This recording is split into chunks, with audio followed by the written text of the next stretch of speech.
Greetings and welcome to this week's episode of UC Weekly News. I'm your host, as always, David Danto. We have a great show for you this week. The first half of the show is a conversation that Dave Michels and I had with Javed Khan, the new CEO at Neat, who's starting the position today, or just about today. And he kind of asked us to hold this interview until he could actually speak to his people. So that's why we're airing it late. And then Dave and I are joined by Roopam Jain from Frost and Sullivan for the second half of the show to kind of talk about what our speculation is about where the industry is going, where we think Neat's going, and where we think Javed's going to go. So take a look. I'm sure you'll enjoy it. And we have a very special guest joining us for a quick conversation today. His name you might have heard in the industry before is Javed Khan. Javed has just been announced as the new CEO. I've heard that name before. He's just been announced as the new incoming CEO of Neat. Javed, welcome. Thank you for joining us. Thank you. Thank you for having me. It's excited to be back talking to the two of you. So let us be among the first. I know we're not the first. Let us be among the first to congratulate you on the return to the industry and your new position at Neat. Very exciting. Thank you, Dave. And Dave, it is it's an industry I spent a lot of time in before, and can't wait to see what you guys have been up to and what the industry is up to. But I've got some ideas on what we can be doing going forward. So before we start, very quickly, when do you start the position? When does the position begin for you? Yeah, so I formally start end of the month, but I've been kind of following along. You guys are all on my LinkedIn feed, so I feel like I'm pretty up to speed on what's been going on. I was wondering who was reading that LinkedIn feed. That's great. So we know you, and a lot of people watching this video probably know you. You were at Cisco, I think, for 9 years. Is that right? Yes. Yeah. And quite a time. You stabilized operations during the pandemic. You stabilized some things after some leadership changes. You caused the famous truce in devices with Cisco and Microsoft. You woke up the CCAS stuff at WebEx, and you reconnected the Broadworks story to WebEx. A lot of accomplishments. Oh, you did lots of major acquisitions too, including IMI Mobile and Slido and many others. So very well known. Great to have you back. I think this is going to be an exciting time for Neat. Yeah, that was an exciting time for me at Cisco. I think especially the second half of my career running the collaboration business, there was lots going on, partially because of what was going on structurally, right, with the side effects of COVID. Lots of innovation across the industry, partially because of very stiff competition from smaller players and larger ones too.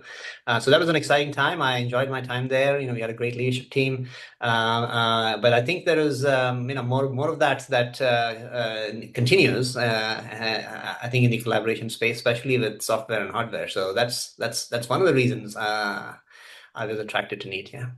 Yeah, that's actually a question that we both had, and I think that everybody's going to have on the top of their mind. We know you had a sweet spot for video and collaboration and hardware with all that you did at Cisco, but then you moved over to the automotive sector, which is a little surprising, but I understand it. You're certainly involved in software, and now you're coming back to, I guess, a smaller hardware player. And I guess the question would really be, what attracted you? Why? What is it about the Neat opportunity that wants to bring you back into this mess that we all call collaboration? Yeah, so firstly, it starts for me with products. I think Neat has built an amazing product line. They've focused on the simplicity, intelligence concept, and they've got some amazing products. I grew up as a product guy, and the idea of building products that touch end users every single day is always been attractive to me. I was doing that in my previous role, not just at Cisco, but also at Aptiv, I think. But at Aptiv, it was a little bit more of an supplier of technology that goes into cars.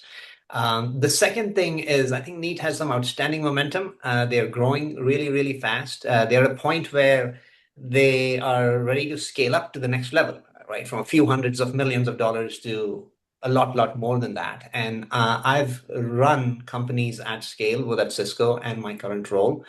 So it was the right time when the folks at Neat called, taking a company with great products, growing really, really fast, being able to scale that so that we can support tens, hundreds of thousands of users. That's my sweet spot. Secondly, one of the reasons I went to the automotive space was I think the future is at the intersection of software and hardware, and we did that pretty well at when I was at Cisco. I was doing that at Aptiv also, where we were building autonomous driving, which is really the intersection of software and hardware, especially on the edge, where a lot of the intelligence lives at the edge.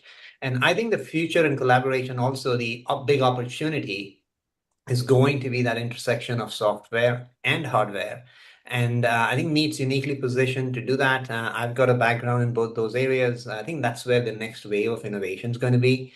Partially because writing software has gotten so much easier because of the tools out there. The Yep. differentiation is going to be building those experiences to that intersection of software and hardware. And I can't be more excited. I've got some really good ideas. The Neat team's already working on some of those, and look for that continued innovation. A smaller player like Neat has to sustain its product differentiation to be competitive. And I think you're going to see us do both: scale the company from a go-to-market and product standpoint with the existing portfolio, but then start to innovate at that intersection of software and hardware. I'm glad you mentioned scale because I don't think a lot of people realize, the industry as a whole during the pandemic had to discover scale. We never expected everyone to be working from home like overnight. And I know Cisco had its challenges, but so did everybody else. And so talk about being drinking from the fire hose from a scalability perspective. I'm curious how familiar you are with Neat because Neat was launched when you were at Cisco, obviously. The past 2 years, the company has grown tremendously.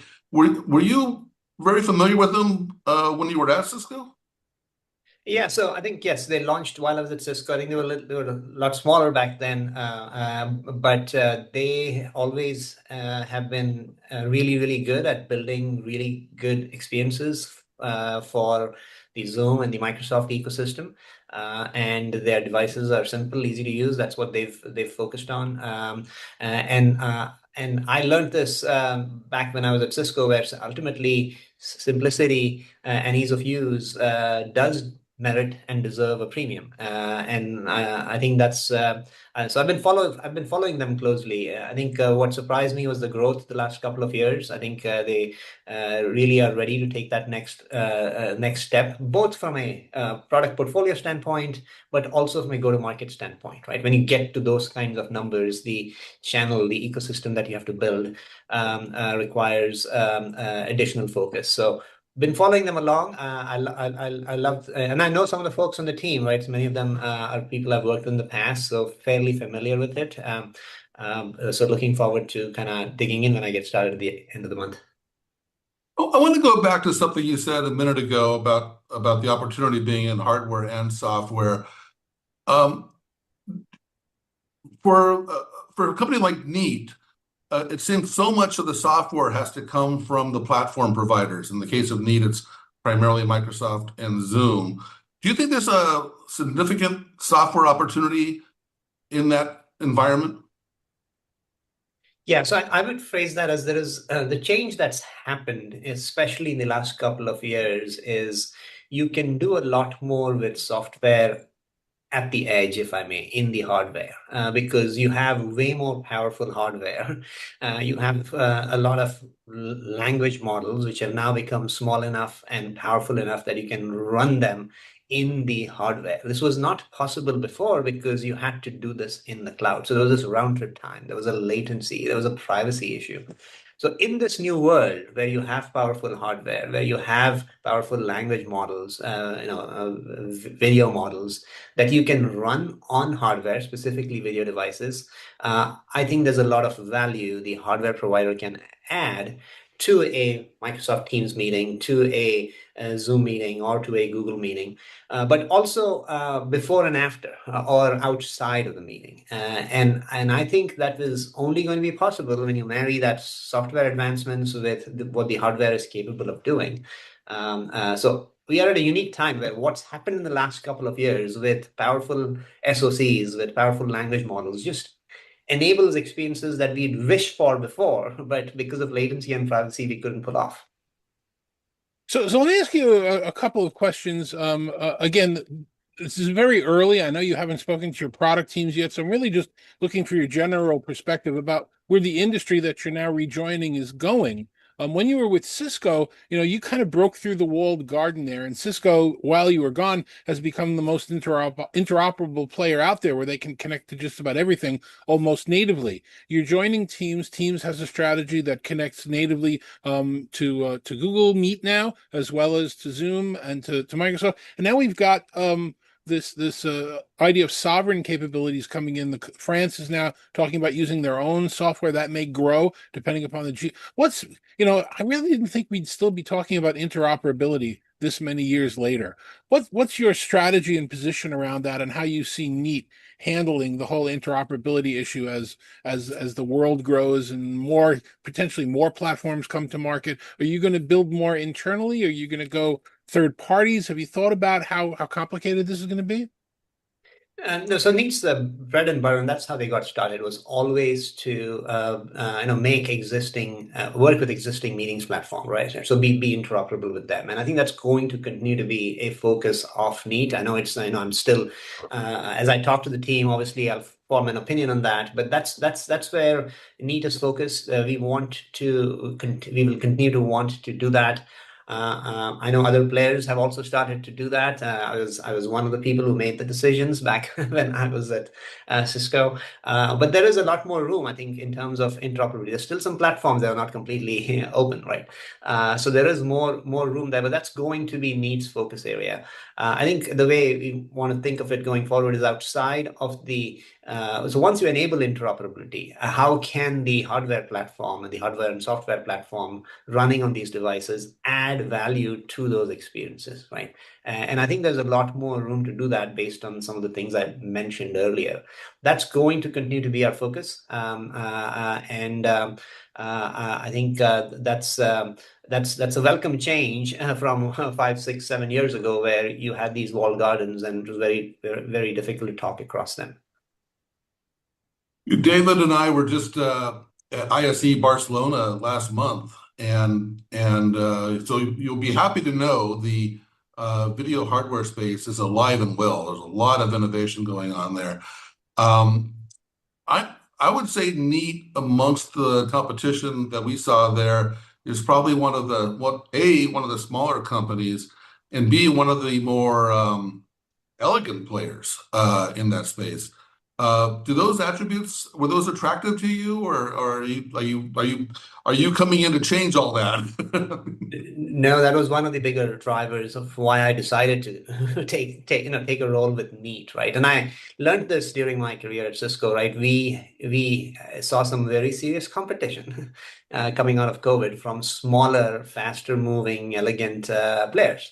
I think Neat has started to do that on the conference room side with their simplicity, with their ease of use.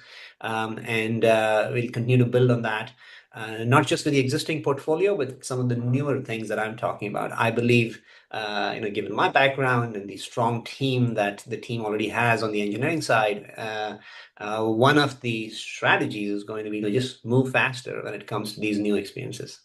So following up on the question that Dave said, you're entering a very crowded space right now. And without repeating everything that he said, you have big companies like Microsoft and Cisco selling tremendous amounts of video bars, and you have smaller companies, everybody entering the market every day, every week with the new entrant.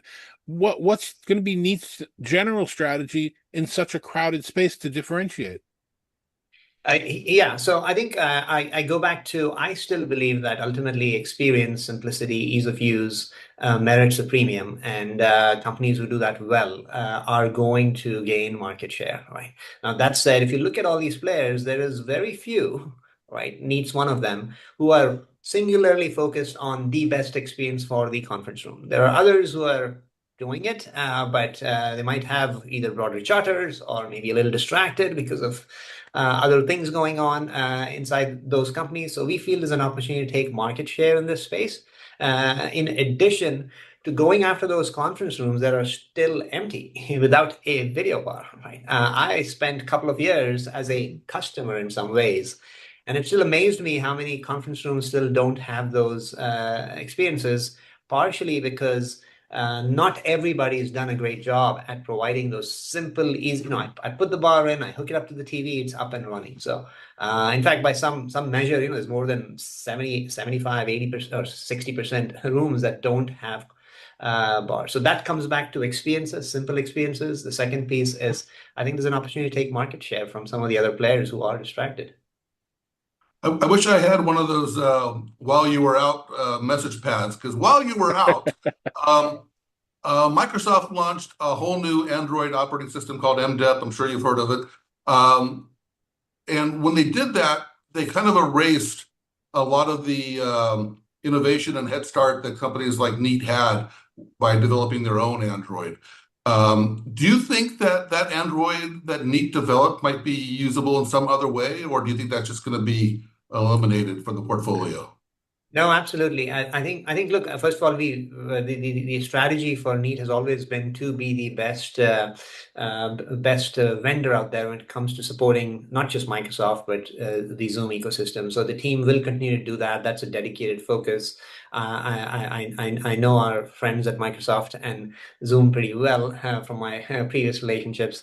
So we'll continue to do that. But I think the opportunity for Neat outside of those use cases is where that operating system and outside of just the meetings use cases is where that platform is still going to be useful. Now, obviously, I have a lot to learn about it. I think that's something, I know there was something similar at Cisco, and we need to map that to use cases that add value for our customers. And that could be a place where it could be used. In your high level view, how does Neat grow?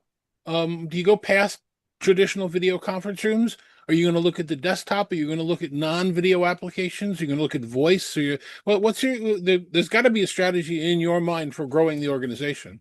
Yeah, so Neat's already growing pretty fast, right? I don't have the numbers for all the competitors, but it's one of the fastest growing players. So the immediate number one the first opportunity is continuing to supercharge that growth, right? And the way we do that is there's a large room portfolio, and the portfolio that the team is continuing to complete. So that allows us to go after additional rooms with our existing customers. The second is the competitive takeouts, so growing market share. I think that there's an opportunity with simplicity that Neat can do that. And then the conference rooms that still don't have video in them. So I feel with the existing portfolio, building on top of that, the growth in the immediate term is going to come from those focus areas, while we build out some of those experiences that allow these devices. You've got this device sitting in a room which outside of a meeting isn't being used. How can we use that? And I think that's going to be the next wave of innovation, which I'm hoping to drive. And I think that's going to create newer opportunities, both software and hardware. Well, that sounds exciting. Sticking in the meeting, let's go for the low-hanging fruits. Going back to the meeting room, is it? Do you think there's much of an opportunity to keep on improving the meeting experience in the meeting room? Because you were part of this. I mean, we've already seen multiple cameras come out. We've seen impressive noise reduction in the rooms. AI has changed a lot of capabilities with translation and transcripts. Are we about done? I mean, at what point are we done with AI innovation in the room? I'd say actually it's both. Even the basic use cases, joining a meeting in a meeting room, right? I think in partnership with Microsoft, with Zoom, with Google, right? There's room for making it even more easier. We made phenomenal strides versus back in the day before COVID. It was the experiences versus where we are today.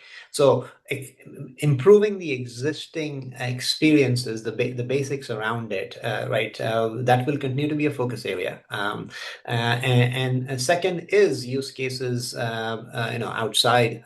So before and after, I think now can be improved significantly because you've got this computing power and you've got the ability to run AI on the device. So those would be areas I'll be looking to collaborate not just with our partners, but also with the wonderful team at Neat.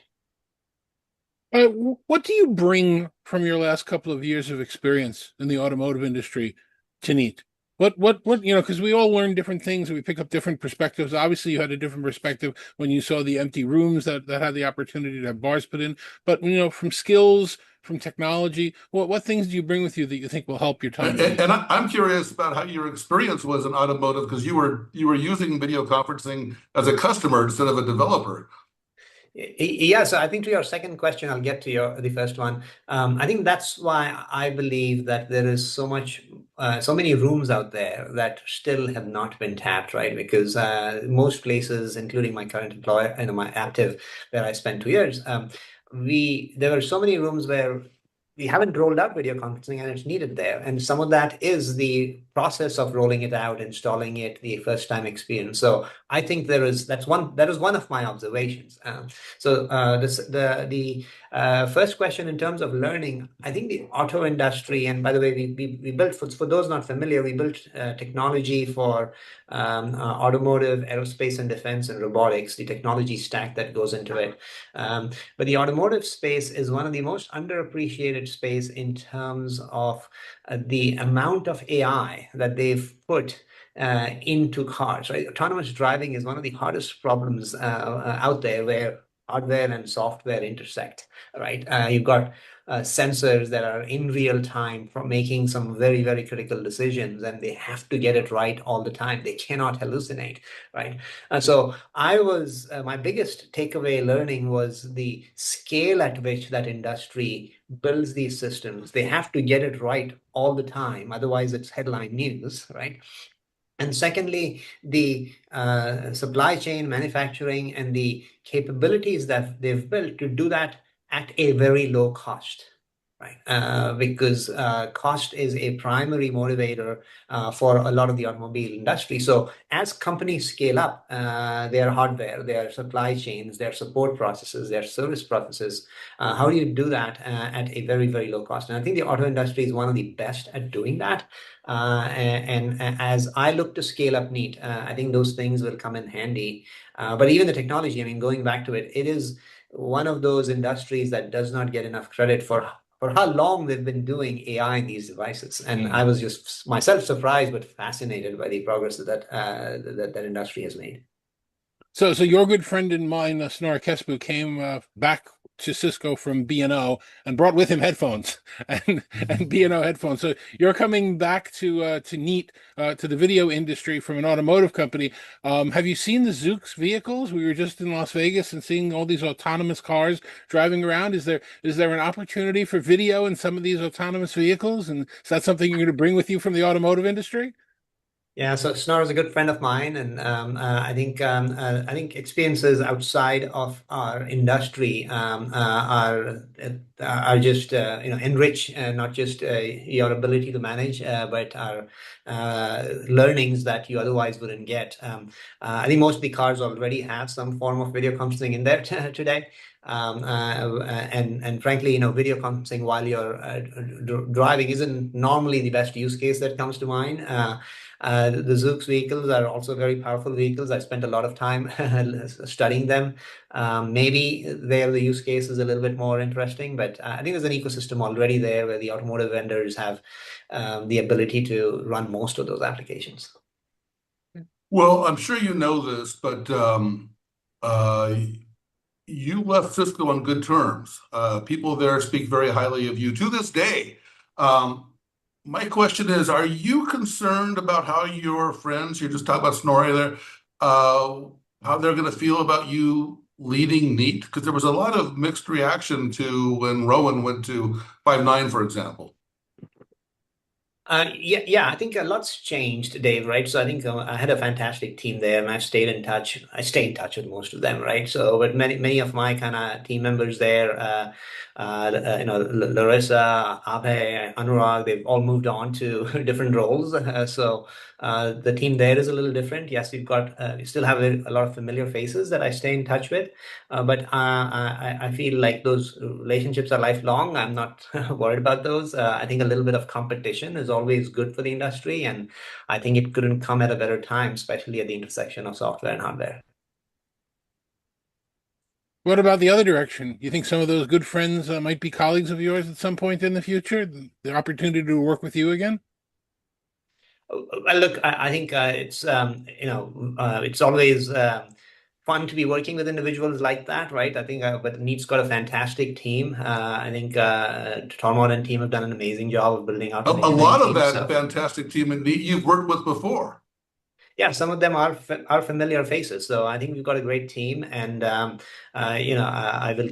Regardless, I'll continue to have good relationships and stay in touch with these individuals. I'm not too worried about that. All right. So we'll wrap this up here with a few more questions. What this is your first time in the CEO slot. What excites you and what concerns you about that?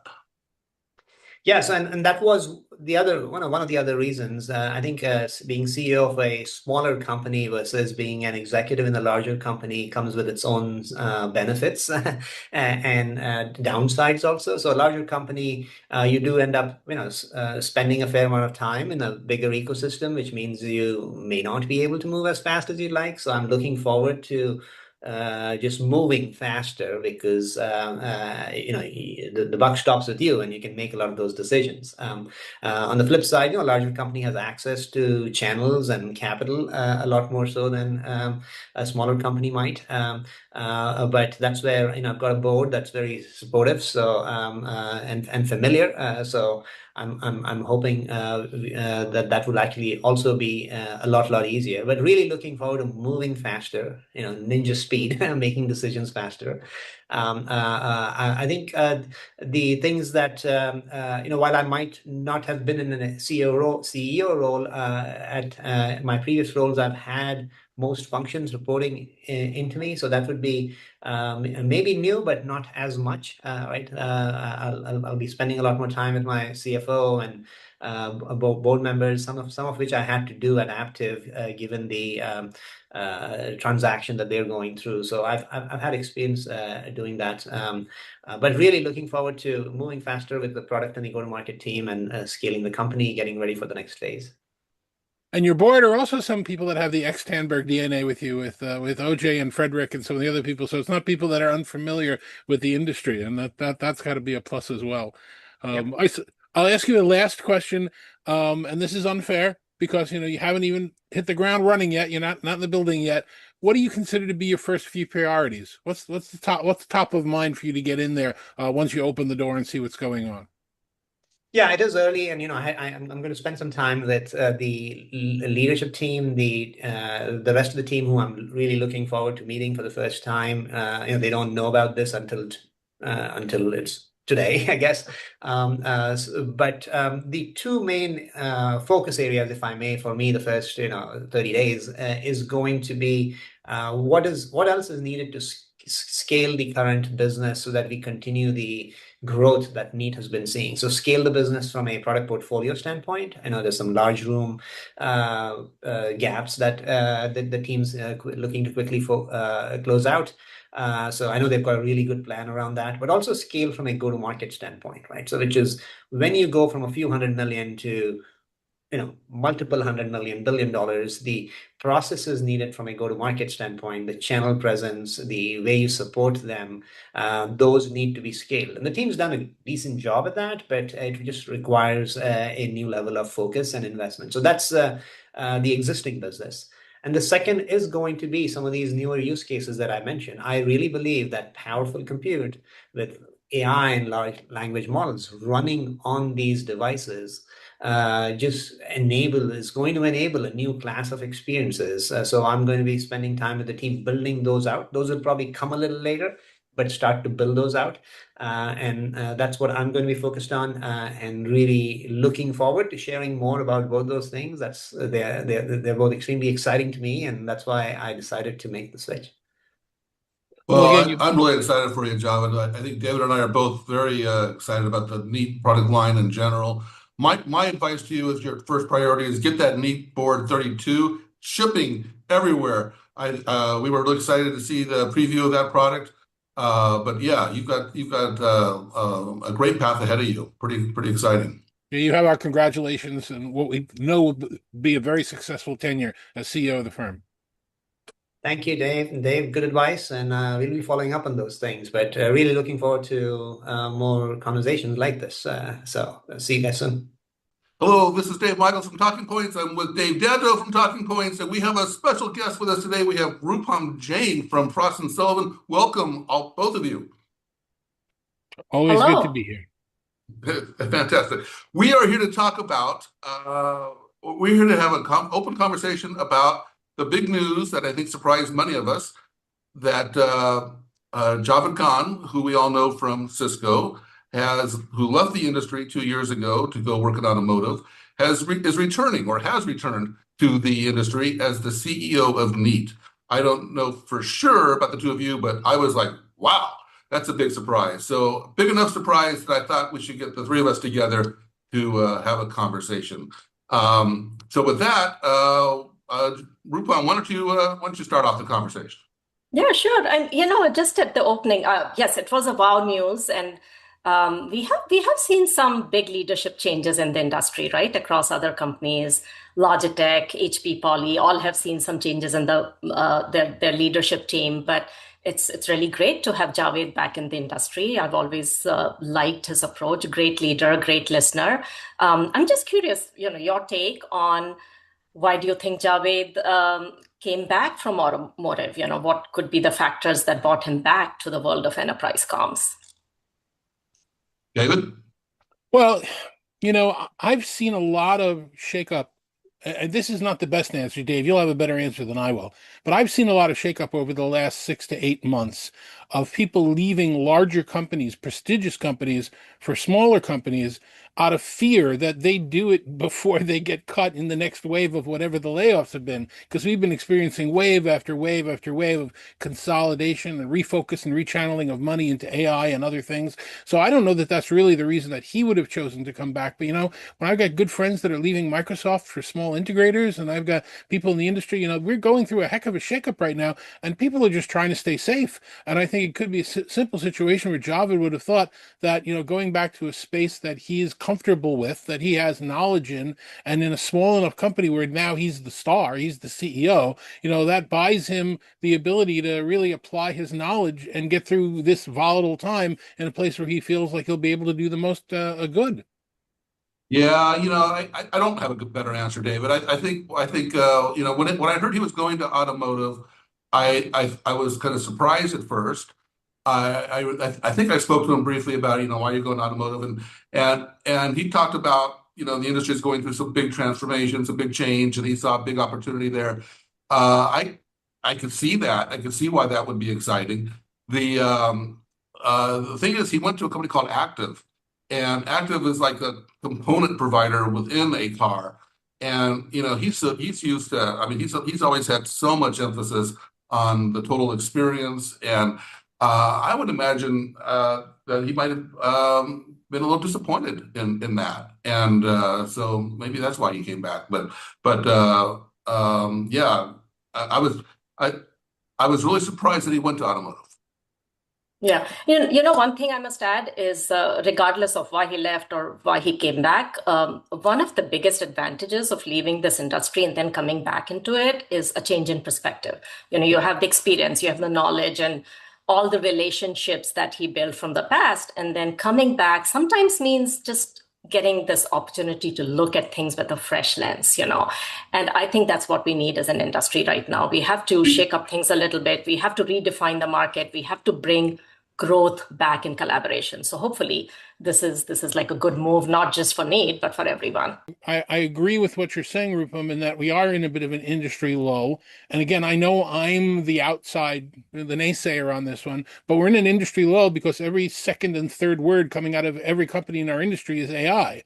And I've been making the point, whether it's correct or incorrect, to be talking about that, it starts to become this drone, this noise floor, that everybody's saying the same thing and nobody's breaking through and nobody's really hearing anything. So the opportunity to come in and be talking about something other than AI is exciting. Is the idea that somebody could come in and say, well, look at how we're approaching modularity, and look at how we're approaching, it's AI again, but look at how we're approaching, the ability to be smart at the endpoints, the ability to move all these services out to the edge. Look at all the ability, just a different message than AI. You have the opportunity at this point to come into a less filling operation and say tastes great and make it sound like you're a genius because you've got another message. So that could be one of the reasons as well. It's another opportunity to sort of break through that. Yeah, change the messaging around AI, not just talk about AI, but what does it mean for customers? What can it do for you? And, I think that is really, really important. The question of, going to automotive is interesting, but another way to look at it, and you kind of asked this, Roopam, is why did he leave enterprise comms? And I think it was sad when he announced he was leaving enterprise comms. So I think he had a pretty strong reputation, not just with the analysts, but with a lot of the employees at Cisco.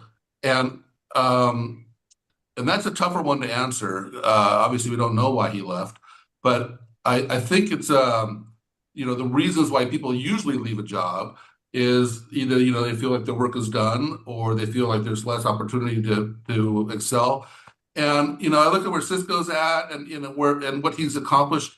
They accomplished so much. I mean, he came in, and there was a lot of disarray when he came in as leader of that collab group, and he was able to fix that. He was able to get a lot of people promoted. He was able to get some stability after the pandemic, and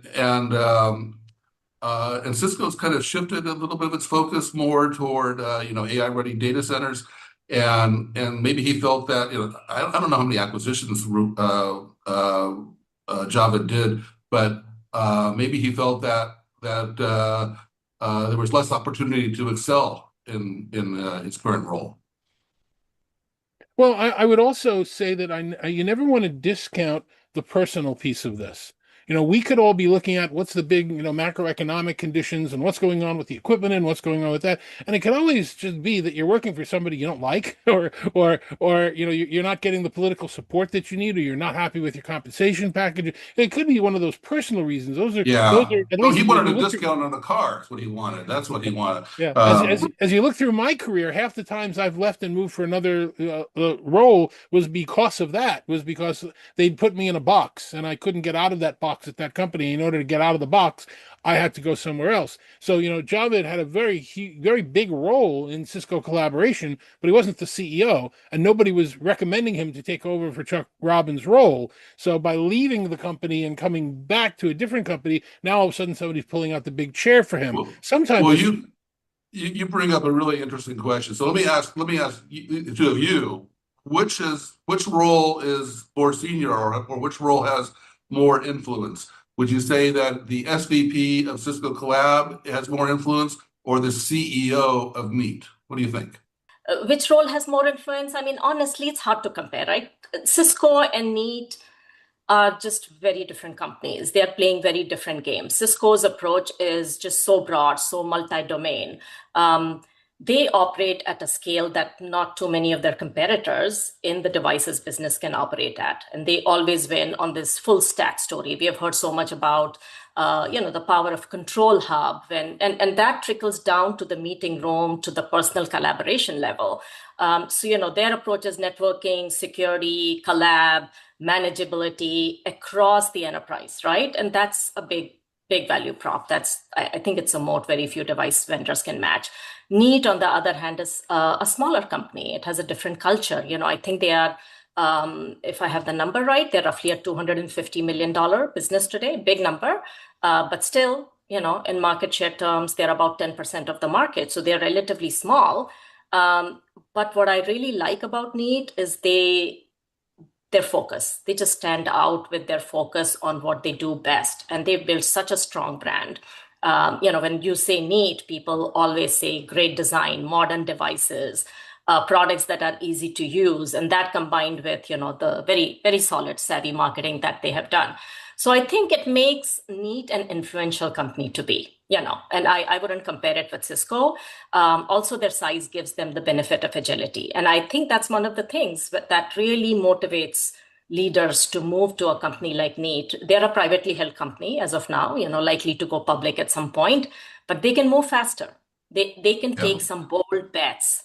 And I think as a company, they're ready for the next evolution. So, if they move fast on this opportunity, if they move beyond the small world of video devices and they move towards more software and AI-driven experience, more intelligence at the edge, as we just talked about, and really, really important, more context-aware meeting experiences, which is really lacking today. So I think this is where Javed is coming in, and just I feel, he has way more latitude to reshape a company at Neat than he would have had at Cisco. So I think, again, if I reflect back on my career, I've always enjoyed positions at smaller, more agile organizations than I did at larger, more prestigious organizations. Because the larger the organization, the more the bureaucracy slash governance slash whatever else you want to call it, the good connotation, bad connotation, doesn't really matter. The more you're hemmed in by the things you can and can't do. I think Neat is already known for being an upstart, with the purple colored buses that they had running around outside Jitex and all the rest of the things that they do that are a little bit, wacky and out there. I think he's going to have a lot more agility and a lot more speed to move the market, which I think is something that we would all desire. So I think that it's been a good move for him. Although, again, there aren't too many people that I know that were at Cisco that went directly to a competitor. So it could simply be that, Javed thinks he's going to have more ability and more of an opportunity than what he was doing at Aptiv. I think it's an interesting point, and he was gone. I think I said active earlier. I should say active with a P, but he was gone for 2 years. So I would assume all of his non-competes and stuff that he may have had are probably expired by now. So he's a free agent would be my assumption. And yeah, I think you guys raised some interesting points about that agility. Is going to have a lot more freedom at Neat than he probably had at Cisco. All right. So now that it's a blank canvas for all intents and purposes at Neat, while they've got some great products in market and they have some great products on roadmap and they had some really good plans, he can come in there and essentially, wipe a swish of his hand and try some new things. What do you think is going to be on their planning, on their roadmap? What kind of ideas do you think he's bringing in for them to discuss? I've been thinking a lot about that actually, and because Neat is so much smaller than Cisco, and he was so successful at Cisco, it's like, what could he possibly do? But I gotta imagine they've already had a lot of conversations at the recruitment phase, and Neat is an agile company, as you guys have pointed out. They know how to do manufacturing, they know how to do design. There's no real reason that they're limited to video conferencing. I mean, they can expand beyond video conferencing. I think with the software apocalypse that we've talked about, that right now the in thing is companies that make hardware and software. I think there's a lot of interesting opportunities. Maybe even automotive. I mean, who knows? Maybe he's got some automotive ideas. But Dave, let me pause you for accuracy and come right back to you. Just to be clear, as we're posting this video, as this conversation, he will have just started at the firm. So he will have had conversations with the board of directors, but he will not have had conversations with the rest of the team. That will have just started right about now. So I don't know how much pre-discussion is taking place. He and the board could have said, we want you to build airplanes or boats or cars or something, but he hasn't spoken to his team yet. No, I think that's clear. But in that recruitment phase, when you're talking to the board and talking through and taking this position, there must have been some speculation about where you want to go with this company or where they want to go with the company. And I think it's probably going to be to expand out of video conferencing. I think that there's a lot of opportunity in video conferencing. I think that Javed has a lot of expertise in that, and that's obviously Neat's bread and butter. But I think there's an opportunity here that they are an agile manufacturing company, software savvy manufacturing company. They've also got their own version of Android, which they no longer need because they're using MDEP with their Android products. And so they've got a lot of capability there. And I recently mentioned automotive is just because he came from automotive industry and because OJ, one of the owners, is a car guy. So nothing more than that. But there might be an opportunity to build automotive parts or jet parts or whatever. But I think that they're going to be looking at this as an opportunity to expand out of video. And that's pure speculation. I'm not, yeah, speculation. I'm not sure of that. I don't see Neat going in the direction of building cars and planes. I think they will, first of all, double down on their strengths. They're doing really well in certain things and continue to do that. But today, Neat is known to be a meeting room device vendor. I mean, they have made moves in the direction of software. They are selling more Pulse, which is their management software platform. So they have more of a recurring model than ever before. But I think there's so much more that can be done in the meeting room. And this is something that, Javed has talked about when I spoke with him a couple of weeks back, is that there's a big opportunity that lies outside of the traditional meeting construct. We go into a room, unless you start a Zoom, Teams, or Google call, that meeting room device is essentially a passive piece of hardware. And so what more can be done? If someone is sitting there locally brainstorming, or if there are conversations happening in other parts of the workplace, couldn't the device, any device, be an intelligent participant? So I think there's an opportunity in terms of just kind of changing the definition of, what a room, a space, and a meeting can do, looking at new use cases, expanding the reach of the market, and edge AI. I mean, we keep going back to it. First of all, edge AI is not new. It's not some new concept. The industry has been moving on that front. Cisco has been moving at a very fast pace in that direction. Neat itself has innovated on that. So there's a lot more that can be done. And things like transcription, captions, meeting summaries. Why does all of that processing need to happen in the cloud?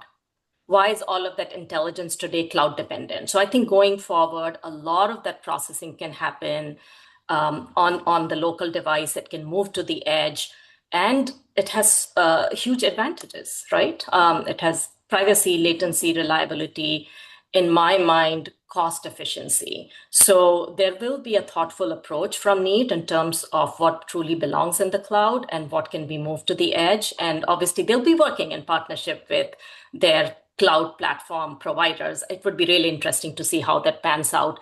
But a lot of the more intelligent, more advanced processing can be done in the cloud, and the rest can be moved to the edge. And that's where the market is going. And I think it has implications in terms of affordability for users. One thing, and at Frost & Sullivan, we keep our eyes on the market at all times. We are very data driven. We look at numbers. We draw conclusions based on numbers. And the market is slowing down. The market is significantly slowing down for a host of reasons. But I think one of them is the appetite to invest thousands of dollars into every meeting space, not just on hardware, but also on these increasingly expensive room licenses that now layer AI add-ons, right? Premium this, premium that. The market has limits. And then when you factor in things like manageability and operations and everything, that model has a ceiling. So the device can do a lot more. It can do a lot more cost efficiently, and that can scale the reach of collaboration across the enterprise. So this is where I see Neat going, at least in the short term. Maybe in the mid to long term, they'll build cars and planes, but I see them becoming more software driven. No, I never said they're going to build cars and planes, but I could see them building hardware for cars and planes. But my point I want to agree with you, but I can't, because so much of what you're describing is controlled by the platform, and so that right now Neat is in a ecosystem dominated by Zoom and Microsoft, and so much of what you're describing is dominated by those platform makers, and so I'm thinking again, when you get someone like Javed to come back into the industry, to go back to a smaller company like this, what's he going to do? He's not going to spend all day fighting with Microsoft and Zoom about what he can do on the edge versus what they can do in the cloud. But I just think that the AI conversation and the software apocalypse has changed the value of a company like Neat, where you can they're an agile company that can make hardware. They have an operating system. They know how to make software. They know how to leverage AI. I don't want to throw you off with cars and airplanes, whatever. My point is that they are an agile manufacturing company that can build anything. And so, you mentioned that they might have an IPO or something like that. If I'm someone like Javed, I'm thinking, well, gosh, I can come in, I can do this, I can get this to an IPO state. This can get really interesting very quickly. I think that staying within that video space doesn't provide a compelling enough opportunity. Well, let me That's my let me point out to both of you that while I agree with what you're saying, you're both talking very strategically, medium term and long term, and I think that there's a whole bucket of tactical stuff that needs to be worked on right now. When Neat came onto the market, and Poly came onto the market with its X30, there were no video bars, there were no Android devices. These were the first two devices ever to run Zoom. That was how they entered the space. If you open a page in any book nowadays, you got 9,000 video bar companies falling out of the pages on the coupons. Buy ours, buy ours. So it's a different world. The idea that Neat's strategy around expansion, which for the longest time has been modular, has been when we want to get into a room, we're going to use this audio company's microphone and speaker, and we're going to use this company's TV. We're going to use our component here. I don't know if that's going to scale much longer when the audio company and the TV company are now also making devices that compete with them.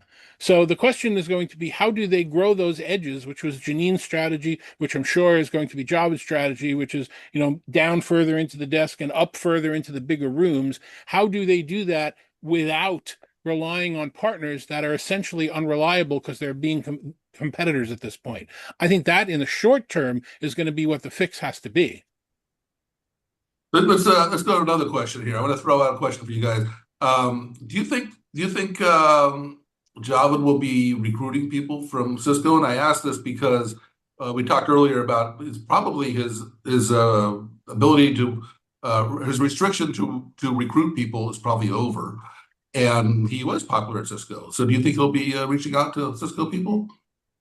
Him reaching out, I'm not sure. Will people be moving around as a result of this? Abso-freaking-lutely. The game of musical chairs takes place whenever somebody gets a new role in a leadership position, and who did they work with before and who could they count on? They want to either bring in their own people, they want to work for a boss they worked for in the last time. They have to compare, well, what am I doing now versus what I could be doing in this new role? Everybody's going to be making those decisions. And frankly, we're in an environment right now in business where I can say generally no employee is happy with their job. Most people are really looking at what that next thing is. There's been a lot of discontent, and the cycles have moved from buyer's market to seller's market back and forth. So I would be stunned if this is the only move as a result of Javed taking the role. Yeah, I agree. I mean, typically with this kind of a change, you always see some movement, right? The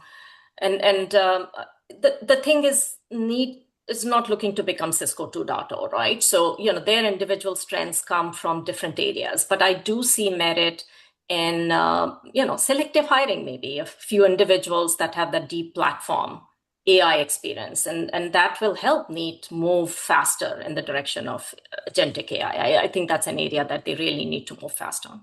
We've been talking a lot about MDEP and Android. One of the things that I keep on pointing out to people is that Android is the most popular operating system in the world, and Neat has spent a lot of money developing it, their own version of Android. They call it Neat OS, and that's no longer needed at Neat because of they're using the MDEP. And so I let you get away with that the first time, Dave. I don't think I'm going to let you get away with that the second time. Well, hold on. No, I just want to say that this is a really powerful capability that they have that no one's really talking about. So I really think that if he's going to go into Neat, that he's going to have to. I think that's going to be something that he's going to be focusing on. Well, you got Google that said we are never going to run Meet on MDEP ever till the dawn of time. So there's definitely a powerful company, at least one, maybe more, behind the idea of never MDEP. And as well as the whole industry looks like it's falling into that, and Neat has had to as well in order to get team certification, I don't think it's accurate to say that they're now folding and putting their stuff in a drawer. I think there's a lot of opportunity for additional play in that space. I agree with you guys. Neat could possibly expand into newer markets, new growth areas. But today they are in the meeting space, right? And a big question is meetings is not a high growth market anymore. I would say the meeting experience is frankly boring today. There's a reason why some UC vendors have quietly shifted their messaging away from the core meeting platforms towards more, faster growing parts of the communication stack. Everyone I meet with says our meetings are boring. It follows me. Yeah, I question whether or not the meetings talking about the meeting platforms talking about AI is because there's no more movement in the meetings, or is it boring because everybody has shifted the message to AI? That's a chicken and egg thing for me. That's a chicken and egg thing. But the bottom line is that, I mean, look at the way we are communicating right now. Has the experience fundamentally changed in the last few years? Same interface, same experience, similar outcomes. And the room should not behave the same way for every meeting. If a design team is going in for iterative thinking, they have a completely different need than an HR person going in, or a sales and marketing team. And so I think the question is, can we bring more context, more excitement, more relevancy to that experience? And, I think if I were the CEO of Neat, and putting myself in Javed's shoes, I wouldn't try to just play better in the same sandbox. How can you change the playground? Yeah.